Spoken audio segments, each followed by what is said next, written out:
ഉദുമ ഗ്രാമപഞ്ചായത്തിലെ ബാര അരമങ്ങാനത്ത് കാട്ടുപോത്തിറങ്ങി. ഇതുവഴി യാത്ര ചെയ്യുമ്പോൾ ജാഗ്രത പാലിക്കാൻ വനംവകുപ്പ് പ്രദേശവാസികൾക്ക് നിർദ്ദേശം നൽകി. This news sponsored by ഗുണമേന്മയോട് കൂടിയ ഉൽപ്പന്നങ്ങൾ മിതമായ നിരക്കിൽ Sreekrishna hardwares MG road Kasaragod. തിങ്കളാഴ്ച രാവിലെ അരമങ്ങാനം സ്കൂളിന് സമീപത്തുള്ള റോഡിലാണ് നാട്ടുകാർ പോത്തിനെ കണ്ടത്. നാട്ടുകാർ ഉടൻ തന്നെ വിവരം വനംവകുപ്പ് അധികൃതരെ അറിയിച്ചു.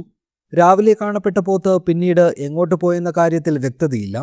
പകൽ നേരങ്ങളിൽ കുറ്റിക്കാട്ടിലോ ചതുപ്പിലോ പതുങ്ങിക്കിടക്കുന്ന പോത്ത് രാത്രിയിൽ പുറത്തിറങ്ങാൻ സാധ്യതയുണ്ട്. അതുകൊണ്ട് തന്നെ വനംവകുപ്പ് പ്രദേശവാസികൾക്ക് ജാഗ്രതാ നിർദ്ദേശം നൽകിയിട്ടുണ്ട്. വിവരം പോലീസിനും ലഭിച്ചിട്ടുണ്ട്. ഏതാനും ദിവസം മുൻപ് കരിച്ചേരി പുഴയുടെ സമീപ പ്രദേശമായ കരിമ്പാലക്കാലിൽ കാട്ടുപോത്തിനെ കണ്ടതായി പറയുന്നു. അന്ന് പോത്ത് ദേശീയപാതാ ഭാഗത്തേക്ക് ഓടിപ്പോകുന്നതിന്റെ ദൃശ്യങ്ങളും പുറത്തു വന്നിരുന്നു. അതേ പോത്താണോ ബാര പ്രദേശത്ത് എത്തിയതെന്നാണ് സംശയം. News bureau, Uduma.